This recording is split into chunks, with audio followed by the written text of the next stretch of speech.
The night a Bigfoot mother brought her dying infant to our clinic door, she shattered every scientific principle I'd spent my career defending.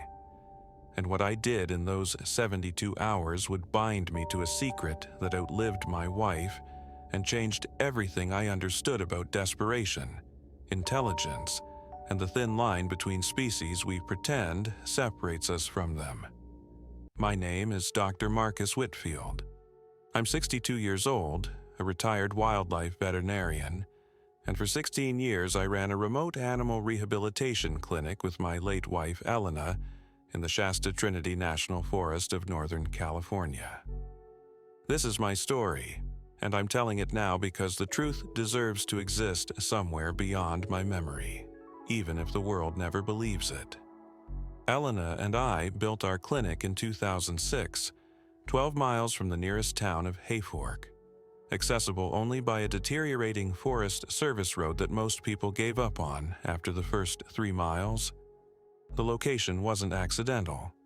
We wanted isolation for our work, rehabilitating injured wildlife that needed space and silence to heal.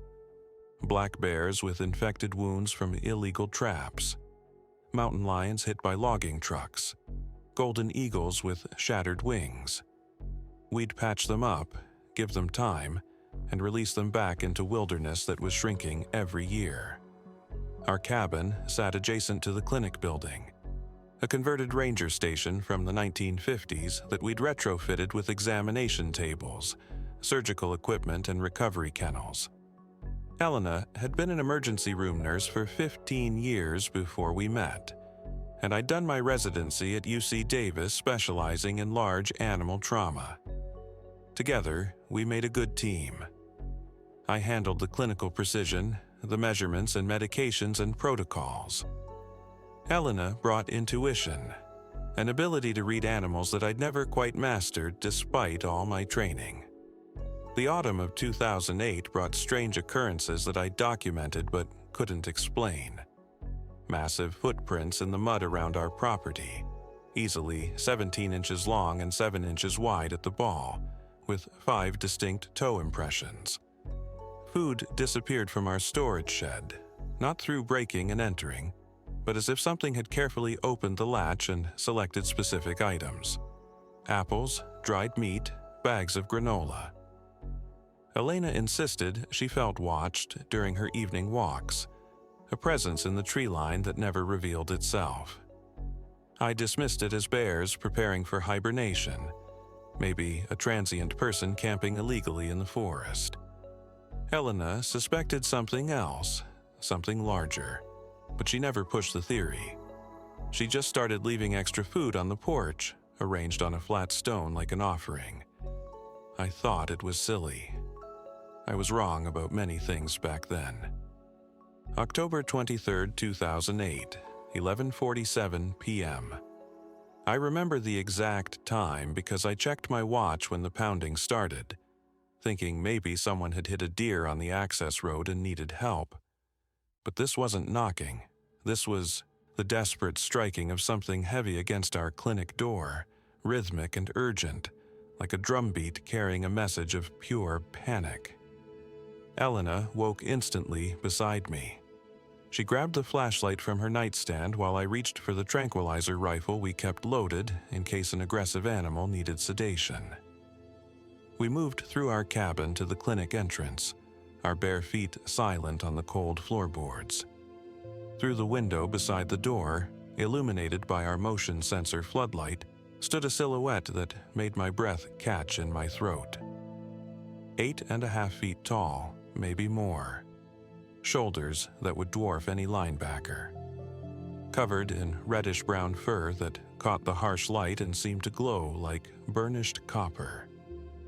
And in its massive arms, pressed against its chest with a tenderness that seemed impossible for something so large, was something small and still. I raised the rifle instinctively, every protocol I'd ever learned screaming that this was dangerous, unknown, threatening.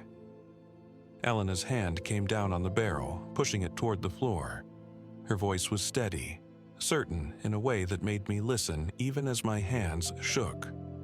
"Marcus, she's holding a baby. Look at her eyes." I looked. And in that moment, everything I thought I knew about the natural world rearranged itself. The creature's eyes were dark and intelligent, reflecting the floodlight with a clarity that spoke of awareness far beyond any animal I'd treated. But more than intelligence, those eyes held something I'd seen countless times in the emergency room where Elena had worked, in the examination room where I delivered bad news to pet owners. Those eyes held terror, pure, parental terror. The creature made a sound, low and resonant but not aggressive, a vocalization that rose and fell with a cadence that seemed almost like speech, like she was trying to form words she didn't have. Her massive hands, each finger as thick as a broom handle, adjusted their grip on the infant with a gentleness that made my chest tighten. Elena moved toward the door. I grabbed her arm, but she shook me off with a look I knew better than to argue with. She unlocked the deadbolt slowly, deliberately, giving the creature time to understand the gesture. The door swung open and the smell hit us immediately. Wet fur, earth, and underneath it all, the unmistakable scent of sickness. The creature took one step forward, her movements careful despite her size. She extended her arms toward Elena, toward the small bundle she carried, and I could see it clearly now. An infant, no more than 3 or 4 months old, covered in sparse golden fur that couldn't hide the gray pallor of its skin underneath. Its chest moved in rapid, shallow breaths that I recognized immediately from years of veterinary practice. Respiratory distress? Advanced. Elena took the infant without hesitation, cradling it against her chest as she'd cradled hundreds of injured animals before. The mother released her baby into Elena's arms, and then, in a gesture that brought tears to my eyes despite my shock, she collapsed to her knees on our porch. Her enormous body shook with what could only be relief, and she made that sound again, softer now, plaintive and desperate and grateful all at once. My medical training overrode my paralysis. I stepped forward, looking down at the infant in Elena's arms, and began the assessment my hands knew how to perform, even when my mind couldn't process what I was seeing. The baby's temperature would be critical, its airway, its heartbeat. Whatever this creature was, whatever impossibility had just walked out of the forest and onto our porch, right now it was simply a patient, and it was dying. I carried the infant inside while the mother remained at the threshold, her massive frame filling the doorway but not crossing it. Elena flipped on every light in the clinic, and under the harsh fluorescent glow I could finally see what we were dealing with. The infant was approximately 18 inches long from crown to heel, weighing maybe 12 pounds based on how it felt in my arms. Its sparse golden fur was matted with sweat, and when I placed my hand against its chest, the heat radiating through told me everything I needed to know even before I reached for the thermometer. 94.3 degrees Fahrenheit, critically hypothermic despite the fever burning underneath. The infant's breathing came in rapid, shallow pulls, maybe 60 breaths per minute when it should have been closer to 30. I pressed my stethoscope against its tiny chest and heard the unmistakable wet rattle of fluid in the lungs. Pneumonia, advanced enough that every breath was a struggle. Without intervention, this infant had maybe 6 hours left, probably less. Elena was already moving with the efficiency of her emergency room years, prepping an IV line while I calculated dosages in my head. But dosages for what? I had no baseline, no species comparison, no pharmacological data. Was this closer to a great ape, a human, something else entirely? I made my best guess based on weight and primate physiology.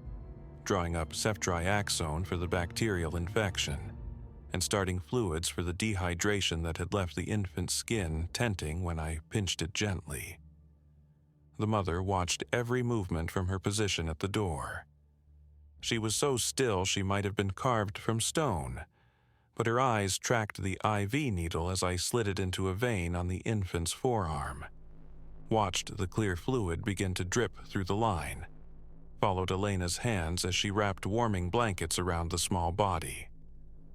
When the infant whimpered, a sound so heartbreakingly human it made my hands shake, the mother made a soft vocalization in response.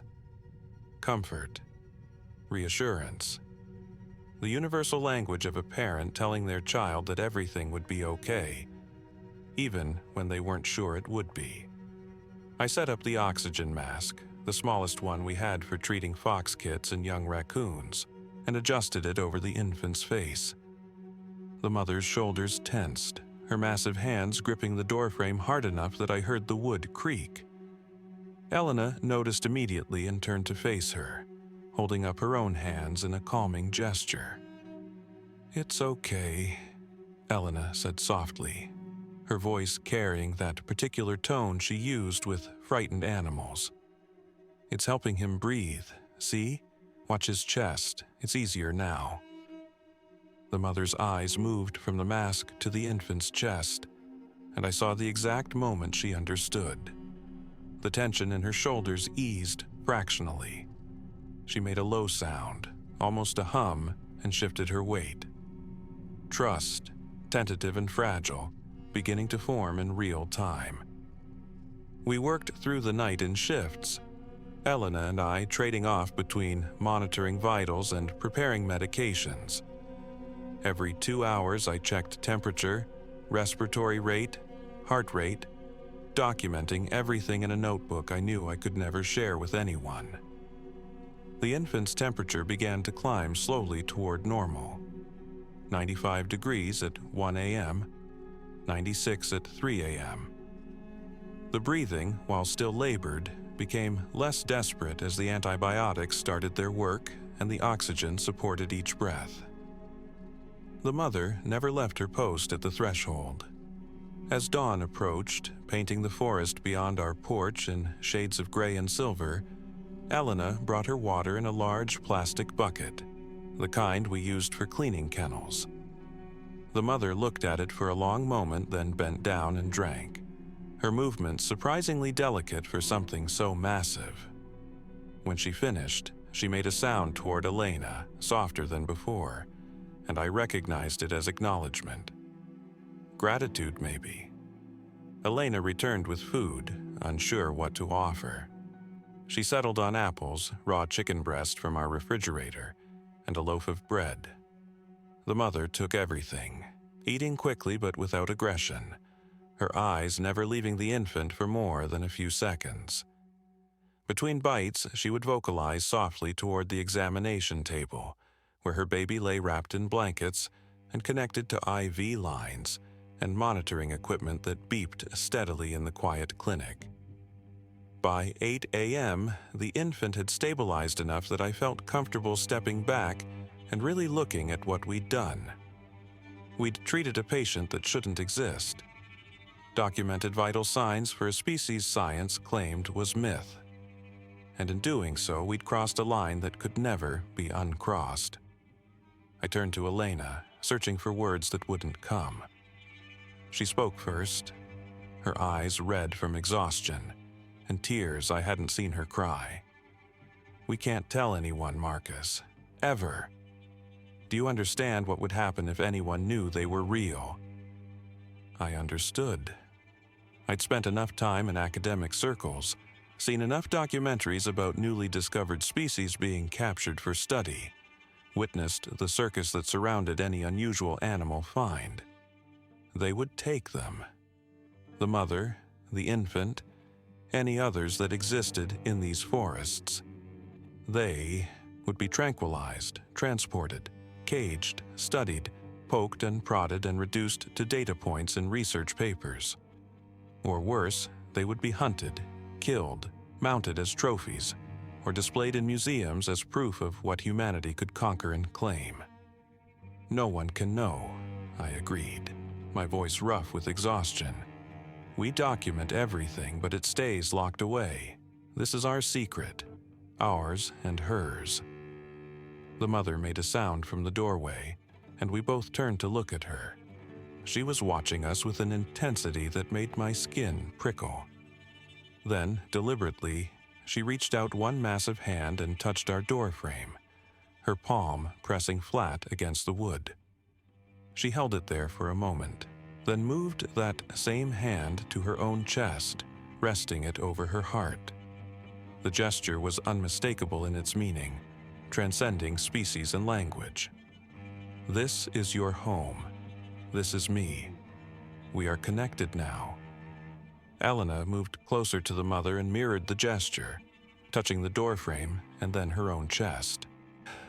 The mother's eyes widened slightly and she made that soft humming sound again.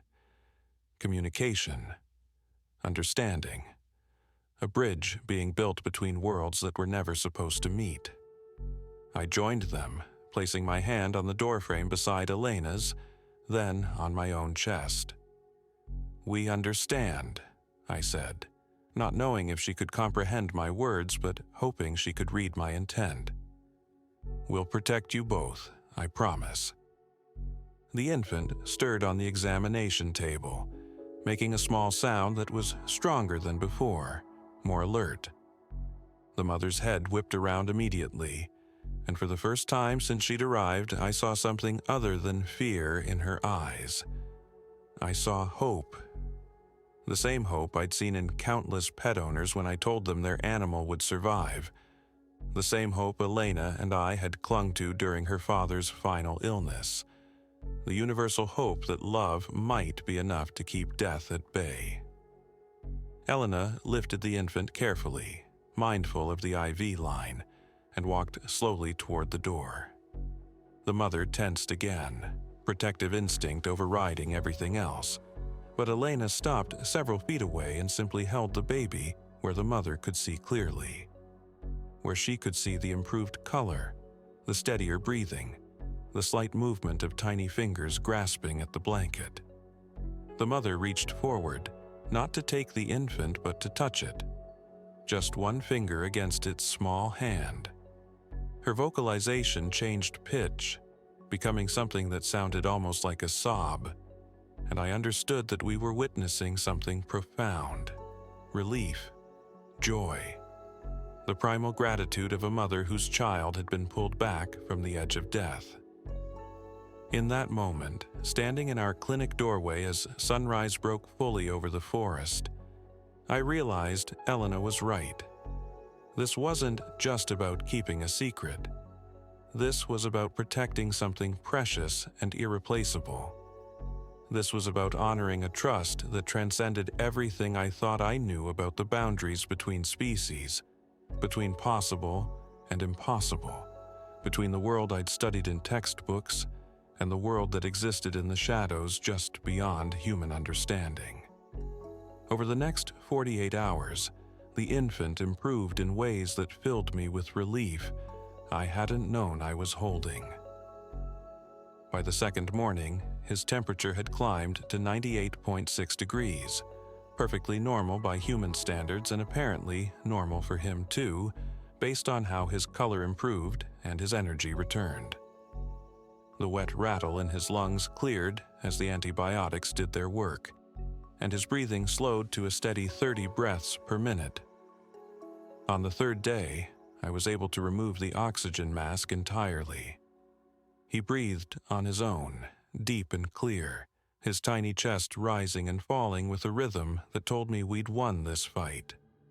The mother watched every change with an attention that reminded me more of a medical student than an animal. When I reduced the IV drip rate, she leaned forward, observing the adjustment. When Elena changed the infant's blankets, the mother made soft sounds of approval at the gentleness of her movements. And when the infant began feeding normally, taking formula from a bottle Elena offered, the mother's whole body seemed to relax for the first time since she'd arrived at our door. By the fourth day, the infant had gained nearly 2 pounds, reaching 14.5 pounds. His eyes, which had been dull and unfocused when he arrived, now tracked movement around the room. He would watch me walk from one side of the clinic to the other, his gaze following with clear intelligence.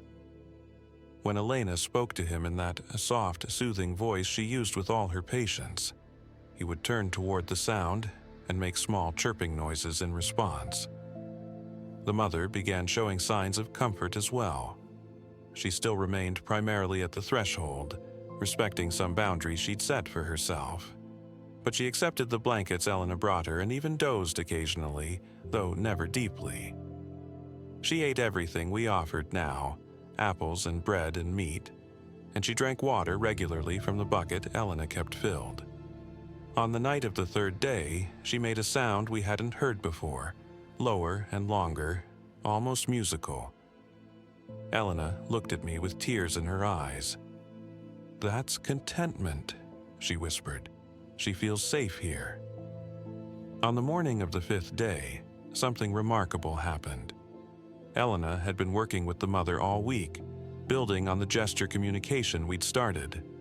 She would point to herself and say, "Elena," then point to me and say, "Marcus," repeating the pattern until the mother began watching with clear interest. Elena tried simple yes or no questions, nodding her head for yes and shaking it for no, exaggerating the movements. "Is the baby yours?" Elena asked, nodding as she spoke. The mother watched for a moment, then copied the nod. My breath caught. "First baby?" Elena asked. The mother shook her head, the movement deliberate and unmistakable. Then she did something that made me grab the edge of the examination table for support. She held up one massive hand and extended 3 fingers. 3. She had 3 children. "Oh my God," Elena breathed. "Marcus, she understands complex questions. This is a language." I couldn't speak. I'd spent my entire career working with animals, studying their behavior, learning their communication patterns. I'd seen border collies respond to hundreds of commands, watched elephants display problem-solving skills that rivaled young children, witnessed octopuses escape from locked tanks through pure cleverness. But this was different. This was abstract thought, mathematical concepts, the ability to answer questions about things not immediately present. This was intelligence on a level that changed everything. "Where are the others?" Elena asked gently, knowing the answer might break both our hearts. The mother turned and pointed toward the forest, her arm extending toward the dense wilderness beyond our clearing. Then she made a walking gesture with 2 fingers, followed by moving her hand in an arc across the sky to show the sun's passage. She'd traveled far, leaving her other children somewhere to bring this one to us.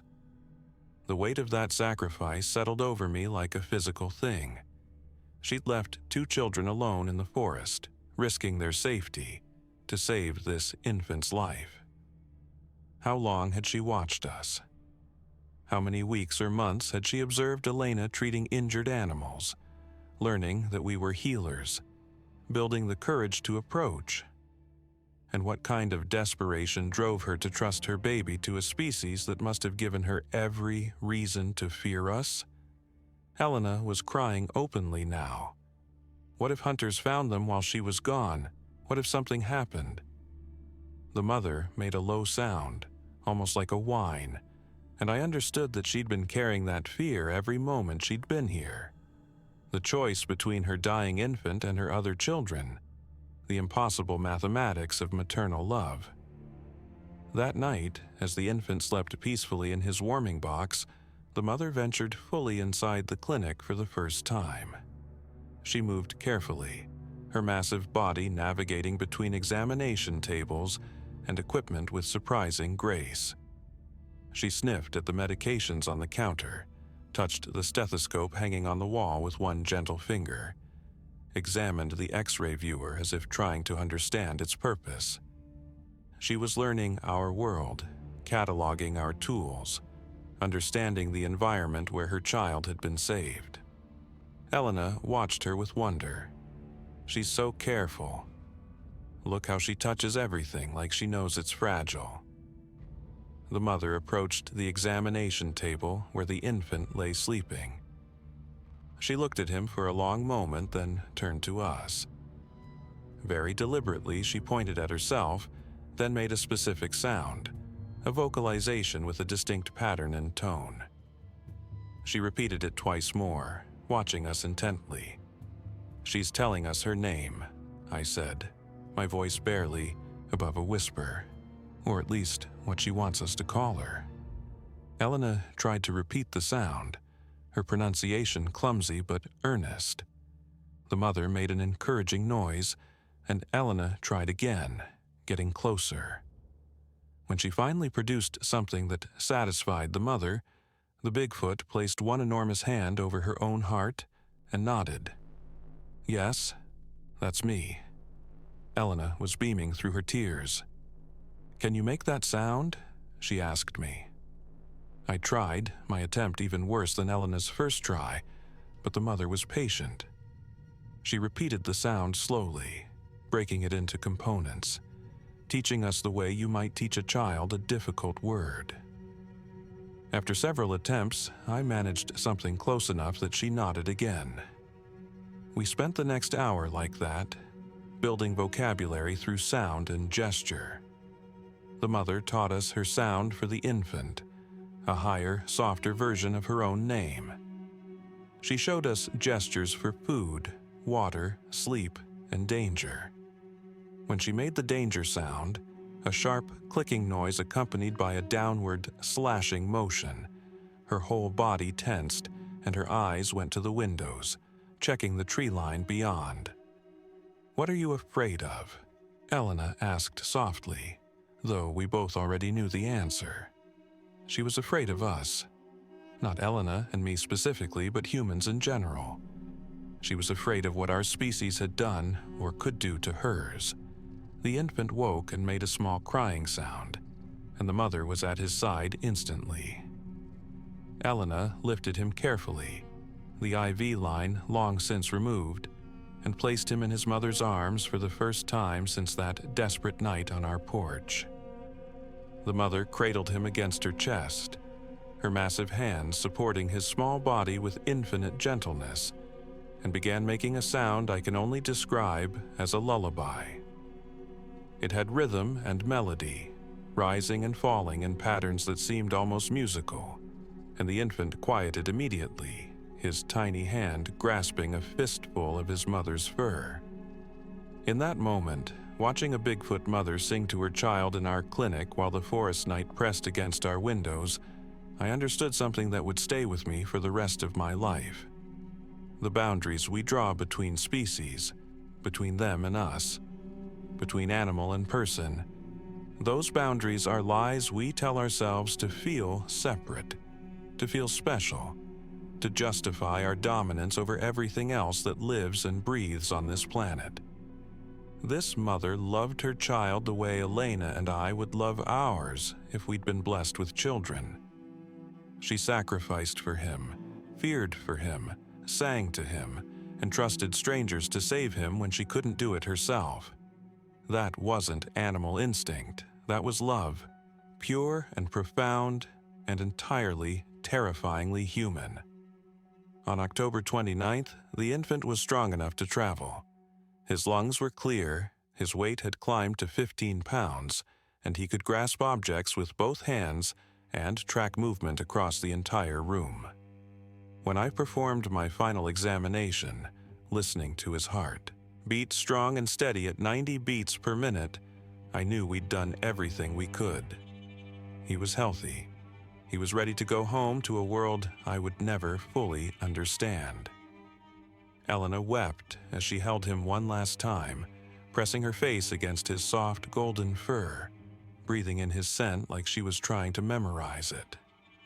The infant made small cooing sounds and touched her face with his tiny hand, and I had to turn away because the grief on my wife's face was too raw to witness. She'd fallen in love with this child the way she fell in love with every creature she nursed back to health. But this was different. This was saying goodbye to something impossible, something miraculous, something she knew she might never see again. The mother approached Elena slowly and made a soft sound. The one we'd learned meant comfort or reassurance. Then she did something that made both of us stop breathing. She reached out with one massive hand and gently touched Elena's chest, right over her heart, then moved that same hand to rest on her infant's tiny chest as he lay cradled in Elena's arms. She held it there for a long moment, and the meaning was clear as spoken words. You are part of this child's life now. You are part of us. We are connected forever. Elena nodded, unable to speak, and carefully transferred the infant back to his mother's arms. The mother held him close, checking him over with her eyes and hands, satisfying herself that he was truly well. Then she reached into the thick fur around her neck and pulled something free.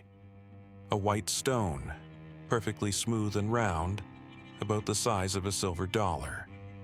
She placed it in Elena's palm and closed Elena's fingers around it with surprising gentleness. "Thank you," Elena whispered, and the mother made that soft humming sound we'd come to recognize as agreement or acknowledgement. I walked with them to the edge of the forest, my flashlight cutting through the pre-dawn darkness. The mother moved confidently despite carrying her infant, her feet finding purchase on roots and rocks that I stumbled over. At the tree line, where our cleared property met the wild darkness beyond, she stopped and turned back to look at me.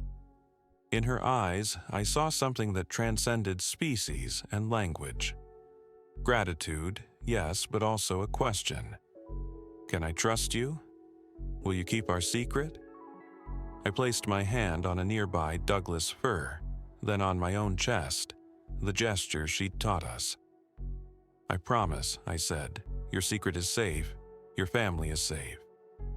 She held my gaze for another moment, then made a sound I'd never heard from her before, something that started low in her chest and rose until it filled the forest around us.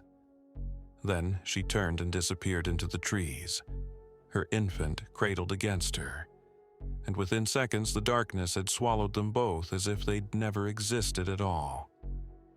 3 months later, in the middle of January's bitter cold, I was checking the perimeter fence when I heard a familiar sound from the forest.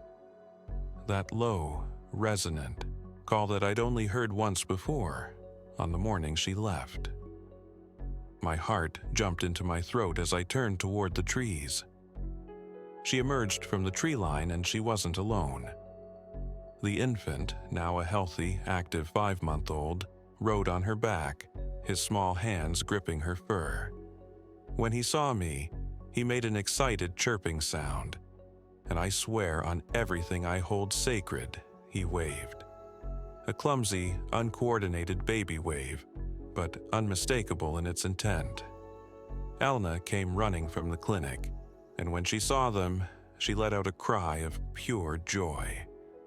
The mother approached closer than she ever had before, stopping just 10 feet away, and carefully lifted her son from her back. He was nearly double the size he'd been when they left, his golden fur now thick and lustrous, his eyes bright and alert. He looked at us with clear recognition, making soft sounds as if he was trying to tell us about everything he'd seen and done in the 3 months since we'd saved his life. The mother had brought gifts. She set them down carefully on a flat rock near our porch. Wild blackberries bundled in large leaves, several perfect pine cones arranged in a careful pattern, and something that made me catch my breath. A piece of wood, maybe 8 inches long, that had been deliberately shaped and smoothed. Tool use. Evidence of culture and craftsmanship that no scientific journal would ever get to document. We spent an hour with them that day, Elena playing simple games with the infant, while the mother watched with what I can only describe as pride. Before they left, the mother gestured toward the forest and held up 2 fingers, then made the walking motion. She was telling us about her other children, the ones she'd left behind to save this one. They were safe. They'd all survived. That pattern continued for the next 7 years. Every few months, the mother would appear at the edge of our property, sometimes alone, sometimes with her infant son, and occasionally with 2 older juveniles who hung back at the tree line, curious but cautious. We watched the infant grow into a toddler, then a young child. We documented his development in hidden journals that I kept locked in a safe. Photographs I never showed anyone. Memories I held close like sacred texts. By 2013, the mother was pregnant again. She showed us with gestures and sounds we'd learned to interpret, placing both hands on her swollen belly and making soft, happy vocalizations. Elena was beside herself with joy, treating it like the announcement of a grandchild. In a way, I suppose it was. The mother brought her family to show us more of their world during those years. She led us deeper into the forest than we'd ever ventured, to hidden valleys where we saw evidence of their lives, carefully constructed shelters made from branches and moss, food storage areas where they cached nuts and dried berries for winter, and once, something that brought tears to my eyes, a small clearing where several stones had been deliberately arranged in a circle. When I looked at the mother with questions in my eyes, she made a sound of profound sadness and touched her chest, then pointed to the stones. A burial site, a place where they honored their dead. They had culture, they had history, they had everything that defined civilization except the tools and technology we'd used to destroy every other species that got in our way. Then, in the fall of 2014, Elena started getting sick. Headaches at first, then dizziness, then a fatigue that no amount of rest could cure. By November, we had the diagnosis that shattered our world: glioblastoma, an aggressive brain tumor that the oncologist gave her maybe 6 months to fight. She kept working at the clinic as long as she could, refusing to let the disease take any more from her than it already had. The mother seemed to sense something was wrong. Her visits became more frequent, and she started bringing things she'd never brought before. Plants with medicinal properties that local indigenous tribes had used for centuries.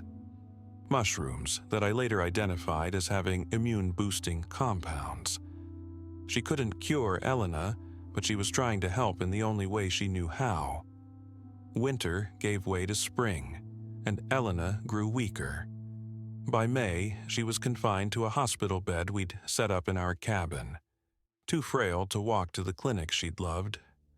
The mother came with her whole family then, including the now 7-year-old son we'd saved and her new infant, barely 6 months old.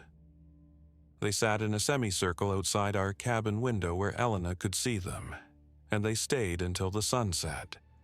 A vigil for a healer who had crossed the boundary between their worlds to save one of their own.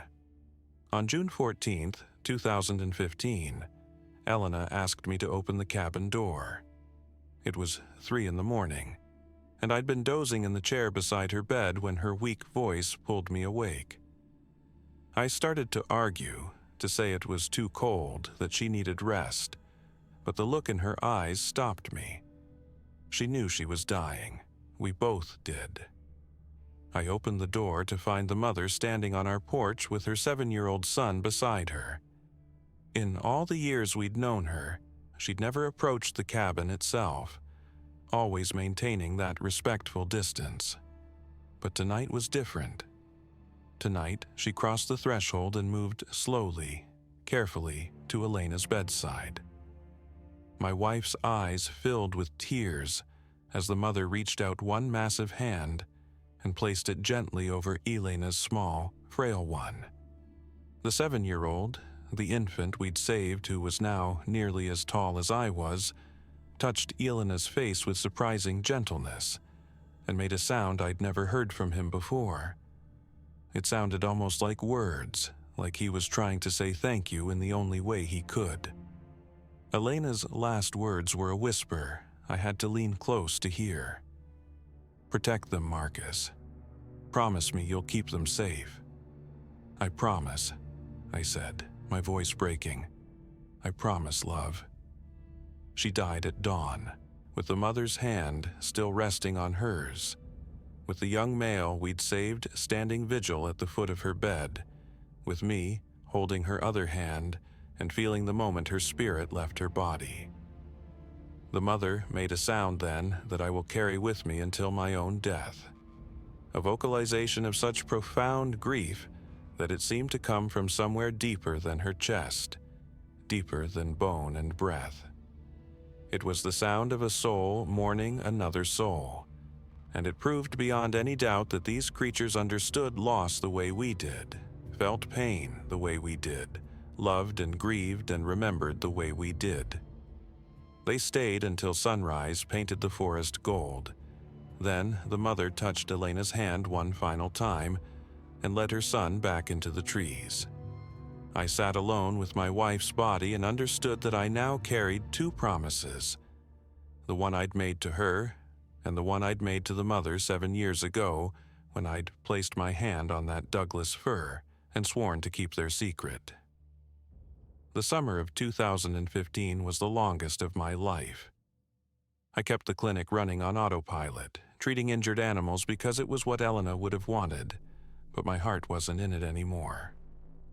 The mother still visited, always bringing her family, and she would sit at the edge of our property near the small stone marker I'd placed for Elena. She brought flowers sometimes, wildflowers from the deep forest, and arranged them carefully on the grave. She brought smooth stones and interesting pieces of wood, building a small shrine that grew week by week. She mourned Elena too, in her own way, and somehow that made my grief a little easier to bear. By 2016, I'd made a decision that would consume the rest of my life. I used Elena's life insurance money and every penny of my savings to buy the land surrounding our clinic. 340 acres of forest that bordered the mother's territory, land that had been slated for logging before I intervened. I created a private wildlife sanctuary with legal protections that would make it nearly impossible for anyone to develop or log or disturb. On paper, it was for protecting spotted owls and Roosevelt elk. In reality, it was a fortress wall around the family I'd sworn to protect. The mother understood what I'd done. I showed her the new property markers, the no trespassing signs, the legal documents that meant something to humans even if they meant nothing to her. She looked at the boundaries I'd drawn, then at me, and made a sound that vibrated with something like gratitude. Then she led me deeper into her territory than she'd ever taken me before, and I understood this was reciprocal trust, a secret for a secret.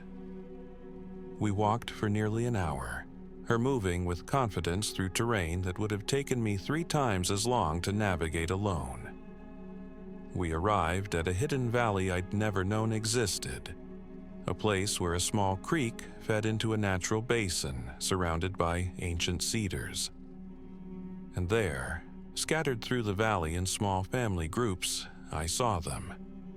7 individuals, maybe more hidden in the trees.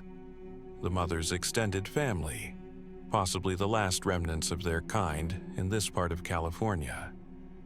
I counted carefully, committing every detail to memory. 2 other adult females, one with an infant nursing at her chest, 3 juveniles of varying ages, and one enormous male, easily 9 feet tall, who watched me with eyes that held both wariness and curiosity. This was their sanctuary within my sanctuary, the heart of what remained of their world. The mother showed me more that day. She led me to a cave entrance hidden behind a waterfall, and inside I saw things that made my hands shake. Pictographs on the stone walls, images painted in ochre and charcoal showing Bigfoot families, hunting scenes, and something that chilled me to my core. Human figures with weapons, Bigfoot figures running or lying still. Their history, painted on stone, telling the story of persecution and survival. I understood then why they hid, why they avoided humans with such determination. They'd been hunted, not just in recent decades, but for generations, maybe centuries. We'd driven them to the edge of extinction, and they remembered. They passed down that knowledge through their pictographs, their stories, whatever means they used to teach their children about the dangers of the world.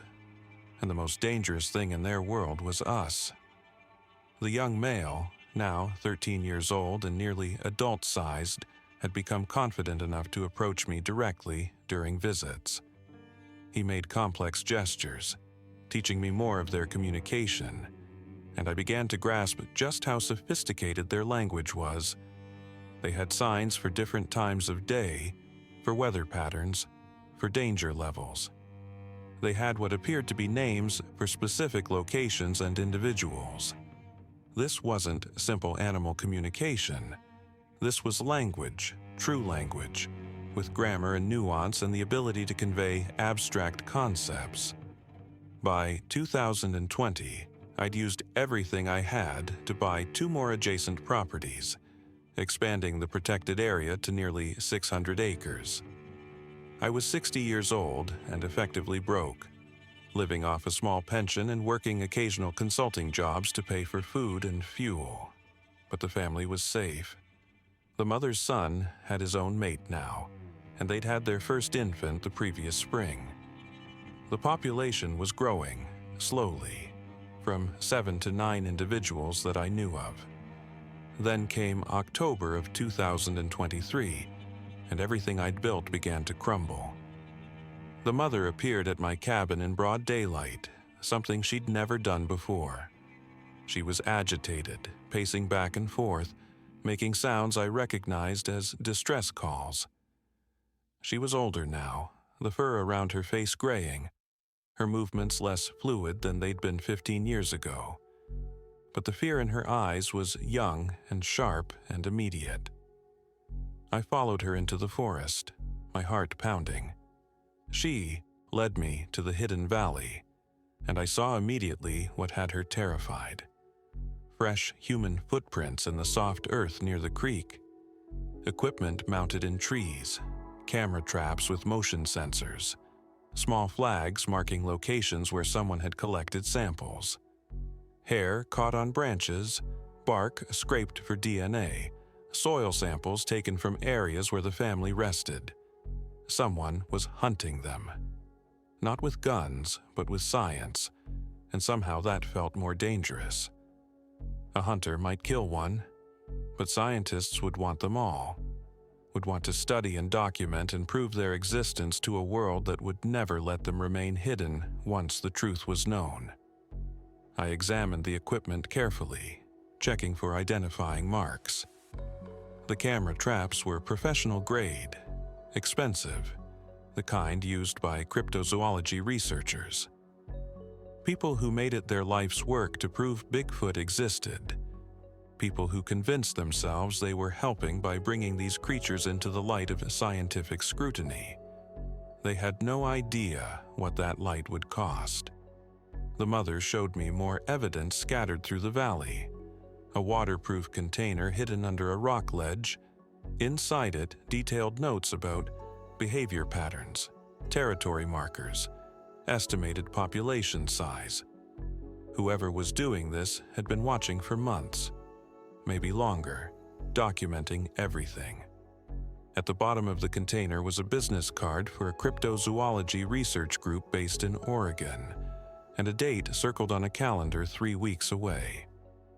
They were planning something, probably a larger expedition to gather more evidence, or maybe even attempt a capture. I took the container, every piece of equipment I could find, every camera trap and flag and sample bag. The mother watched me work, and when I was done, she placed both her massive hands on my shoulders and looked directly into my eyes. The weight of her gaze was crushing. She was asking if I could stop this, if I could protect them one more time. I nodded, but I felt the truth settle in my bones like lead.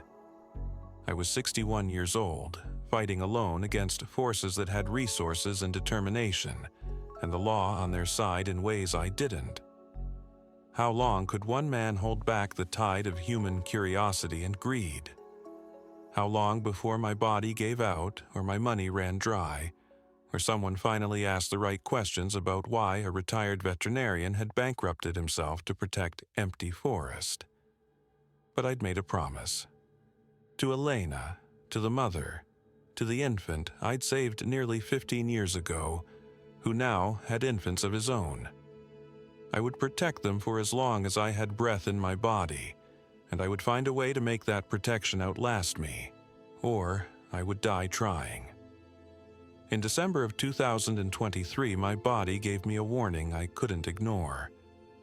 Chest pain that radiated down my left arm, shortness of breath that left me gasping on my clinic floor until the episode passed.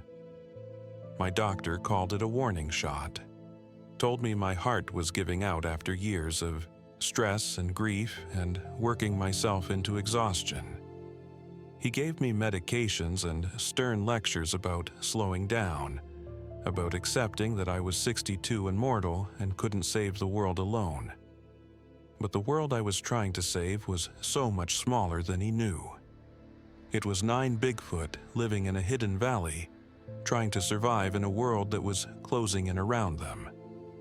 And if I died without a plan, without some way to protect them after I was gone, then Elena's last words to me would die unfulfilled, and everything we'd built together would crumble into nothing. I made a decision that haunted me even as I executed it. I began documenting everything, breaking the silence I'd kept for 15 years. I pulled out the journals Elena and I had hidden, added my own detailed notes, and gathered the few photographs I'd taken over the years. Always careful never to capture faces or identifying features clearly. I compiled medical records from that first desperate night, measurements and observations and proof that something impossible had walked into our clinic and asked for help. I sealed everything in waterproof containers with instructions that made my hands shake as I wrote them. This evidence was to be opened only if the Bigfoot population faced immediate threat of extinction, only if revealing their existence was the last possible option to save them. I entrusted the documents to an environmental lawyer I'd worked with on land purchases, a woman named Sarah Chen, who'd helped me navigate the legal protections for my sanctuary. I didn't tell her what was in the sealed containers, only that they contained evidence of an endangered species that needed protection without publicity. The mother watched me work on this documentation one cold January afternoon. She'd appeared at my cabin while I was scanning photographs into digital files, creating backups of backups because I couldn't bear the thought of this knowledge disappearing. She looked at the images of her younger self, of her son as an infant dying in Elena's arms, and she made a sound so soft I almost missed it. Sadness, maybe, or resignation. She understood what I was doing, understood that I was preparing for my own death, trying to build protection that would outlast me. She reached into the thick fur around her neck and pulled out something I recognized immediately. A yellowed newspaper clipping, carefully preserved in what looked like tree resin to protect it from moisture. The Patterson-Gimlin film from 1967, the famous footage that the world had debated for decades. She'd kept it all these years, proof that her kind had been hunted for publicity and profit, that exposure meant danger, not protection. I took the clipping carefully, understanding her message.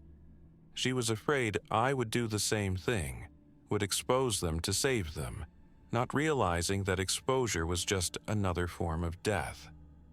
I placed the clipping beside my sealed documents and looked into her eyes. "This is insurance," I said, knowing she couldn't understand all my words but hoping she could read my intent. "Not exposure. I won't reveal you unless there's no other choice, unless keeping silent means watching you disappear forever." She held my gaze for a long moment, then nodded. That gesture she'd learned from watching Elena and me all those years ago. Trust, fragile as glass, still holding. By late January of 2024, the researchers returned. I saw their vehicles on the access road, professional equipment being unloaded. A team of 6 people setting up what looked like a base camp just outside my property line. They had permits somehow, permission to conduct wildlife surveys on national forest land that bordered my sanctuary, legal permission to be exactly where they needed to be to document the family I'd sworn to protect. I drove down to confront them, my heart hammering against my ribs in a way that reminded me too much of that warning shot in December. The team leader was a man in his 40s, enthusiastic and earnest, showing me thermal imaging equipment and explaining their research into undocumented primate species in North America.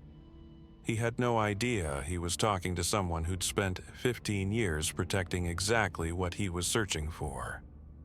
"You're wasting your time," I told him, trying to keep my voice steady.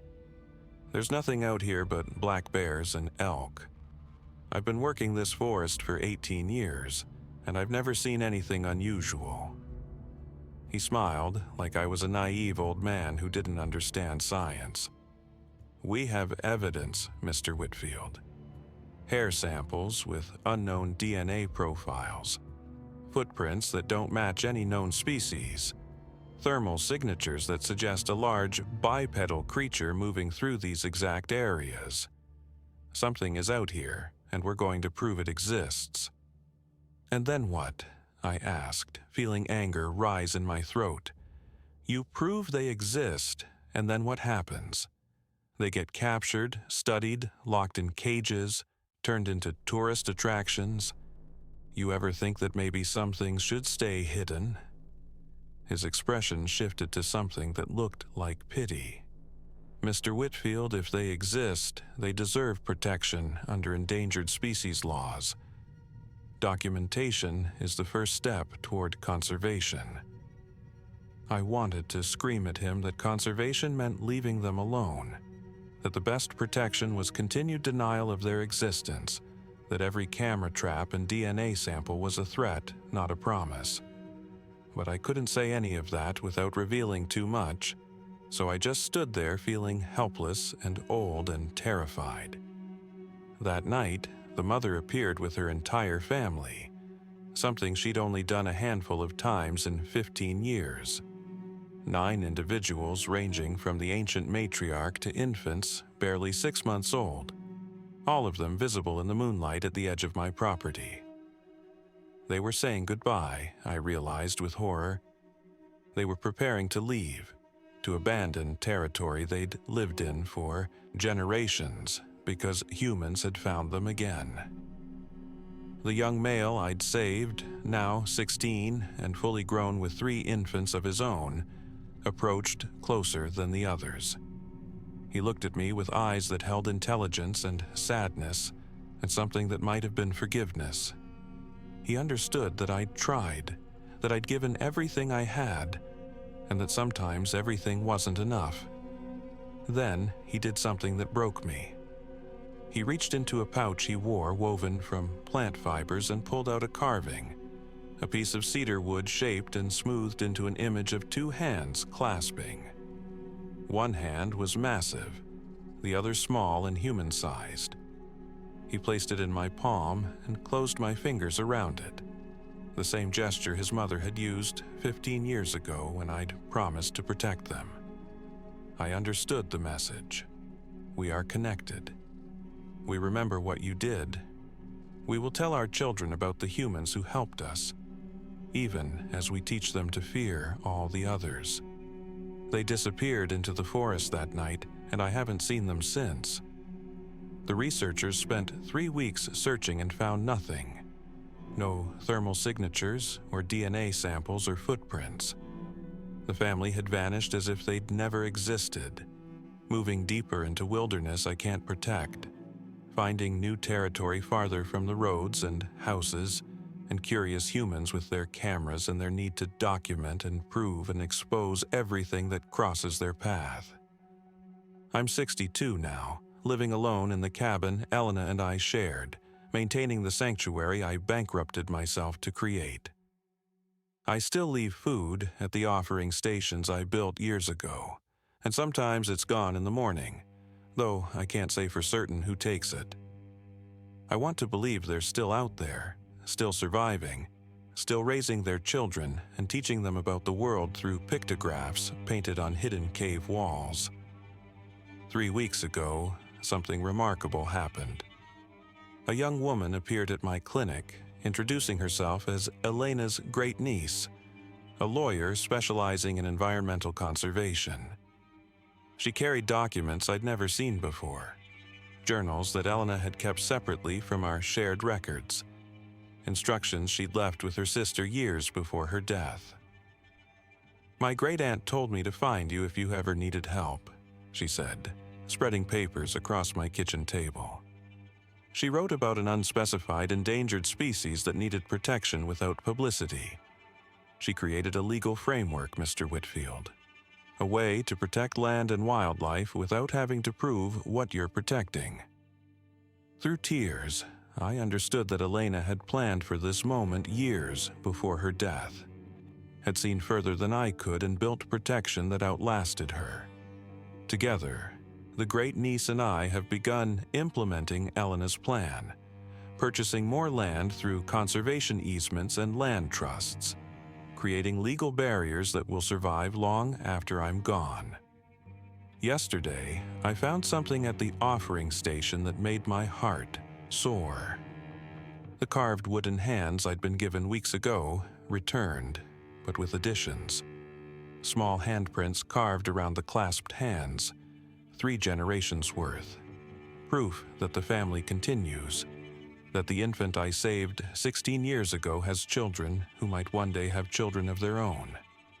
I keep that carving on Elena's grave now, alongside the stones and flowers the mother left years ago. Sometimes I sit there and tell Elena about the young male bringing his infants to the offering station at night, about the legal protections we've built, about how her great-niece has the same fierce compassion that Elena had, the same determination to protect things the world doesn't understand. Some secrets aren't meant to be solved, just honored. The night a Bigfoot mother brought her dying infant to our clinic door, she gave us more than trust.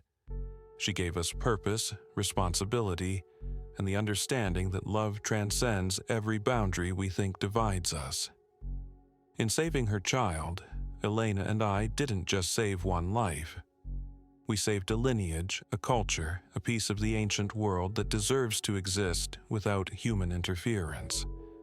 I protected them, Elena, just like I promised. And now others will continue that protection long after I'm gone. The secret is safe. The family endures. And somewhere in the deep forest where the maps run out and the world still holds mysteries, a mother is teaching her children about the humans who kept their word.